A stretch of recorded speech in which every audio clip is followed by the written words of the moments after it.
ఆయన మురళీకృష్ణ గారు ఆయన కళ్ళైన చేస్తుంటే లక్షలాది మంది జన సైనికులు నీకు తుప్పు తుప్పుగా రాలగొట్టేవాళ్ళు.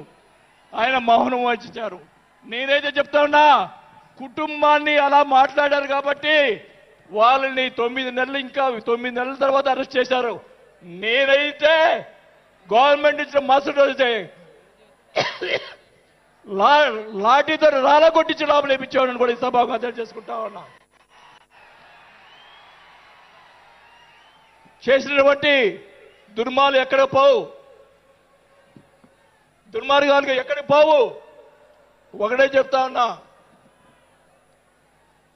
నేను 5 సార్లు ఎమ్మెల్యే 2 సార్లు మంత్రి అయినా కూడా నేను ప్రతిపక్షంలో ఉన్నప్పుడు కూడా మన నాయకుడు పవన్ కళ్యాణ్ గారు వైసీపీని ఒకరోజు అందరినీ తిడుతూ ఒక బాలినేని శ్రీనివాసరెడ్డి గారు లాంటి మంచి వాళ్ళు ఉన్నారని చెప్పి ఆ రోజు చెప్పిన రోజే నేను జనసేనలో చేరి ఉండాలి అని కూడా తెలియజేసుకుంటా ఉన్నా. ఆ రోజు చేరకపోవటం నా దౌర్భాగ్యం. నేను ఈరోజు చెప్తా ఉన్నా, స్పీచ్ 9 నెలలు అయిపోయిందమ్మా ఇవ్వటం, అందువల్ల గొంతు ఇది అయిపోయింది. దయచేసి నేను మీ పిఠాపురం సాక్షిగా నిజాలే చెప్తా ఉన్నా. గవర్నమెంట్ వచ్చిన తర్వాత చిన్న చిన్న కార్యకర్తల మీద కేసులు పెట్టి లోపలేశారు. వాళ్ళని కాదండి లోపలేయాల్సింది, కోట్లు సంపాదించున్నారు. వాళ్ళని ఇంకా లోపలేలా, అదే నా బాధ. స్కాములు చేస్తున్నారు, కార్యకర్తలు పట్టించుకోలేదు. కోట్లు సంపాదించి ఈరోజు రకరకాలుగా మాట్లాడుతూ ఉన్నారు.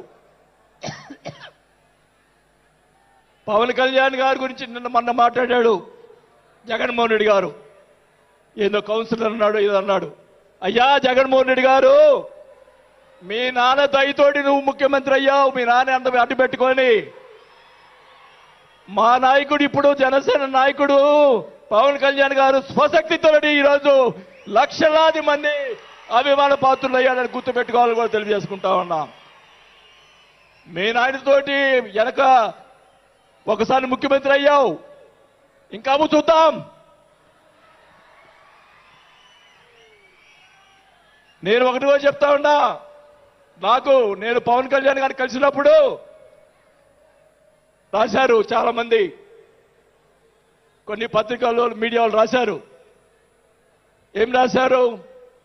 బాలినేని గారు చాణక్యుడు కూటమిని విడగొడతాడని చెప్పి కొన్ని పత్రికలు రాసినాయి. నేను అనుకున్నాను, నా వల్ల పవన్ కళ్యాణ్ గారికి ఏ ఇది రాకూడదు. నా ధ్యేయం, నా కోరికల్లా ఆయన పైకి ఎదగాలని తప్ప వేరే ఉద్దేశం లేదు.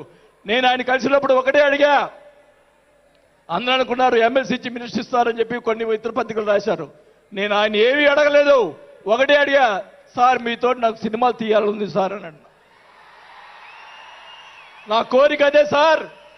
నేను 5 సార్లు ఎమ్మెల్యే అయ్యా, 2 సార్లు మంత్రి అయ్యా, చాలు నాకు ఇట్లాంటి బూతులు తిట్టే రాజకీయాలు మాకు వద్దు సార్, మీతోటి ప్రయాణం చేస్తా. జనసేనని నా సాయశక్తులా నేను చేయగలని మా జిల్లాలో 6 నెలల తర్వాత కార్పొరేట్లను చేర్పించాం. మీరు ఛాన్స్ ఇవ్వండి, మా జిల్లాలో జిల్లా పరిషత్తు అన్నీ కూడా జనసేన చేస్తానని కూడా భాగంగా తెలియజేసుకుంటా ఉన్నా. మాకు ఇవ్వండి ఛాన్స్.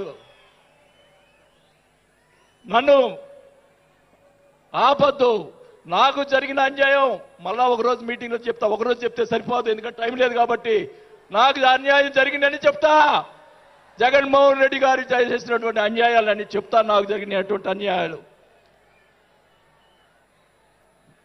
నేను ఒకటే చెప్తా ఉన్నాను సార్, మీకు కూడా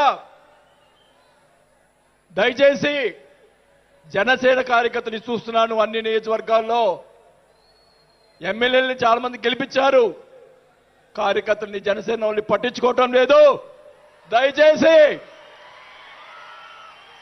దయచేసి చంద్రబాబు నాయుడు గారు,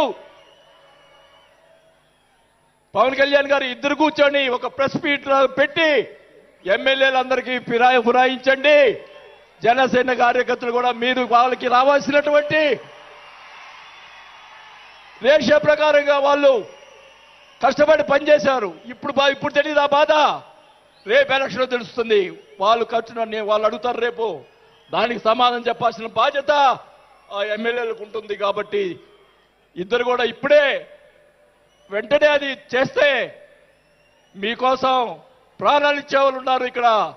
అలాంటి వాళ్ళని మనం కాపాడుకోవాలి. కాబట్టి మీరు అంటే నేను ఇలా మాట్లాడుతున్నానని అనుకోకుండా మన నాయకుడు బాగుండాలని కోరుకోవాలి.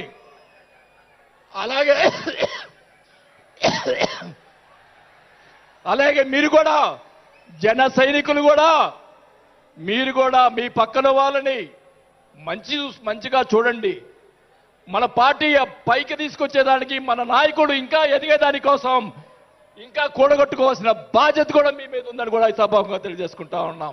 మన నాయకుడు మనల్ని కాపాడుతాడు. మన నాయకుడిని ఎదిగించేదాని కోసం మీరందరూ కూడా కష్టపడాలని చెప్పి కూడా కోరుకుంటూ నా ప్రాణం ఉన్నంత వరకు నేను పవన్ కళ్యాణ్ తోటి గారితో ఉంటాను. నాకు పదవి వచ్చినా రాకపోయినా పర్వాలేదు. నేను పవన్ కళ్యాణ్ తోటే ఉంటాను. నేను రాజకీయంలో నాకు జరిగిన అన్యాయాలు 1 కాదు 2 కాదు. మా నాన్న ఇచ్చిన నీ ఈరోజు ఛాలెంజ్ చేస్తున్నా పిఠాపురంలో అమ్మవారి సాక్షిగా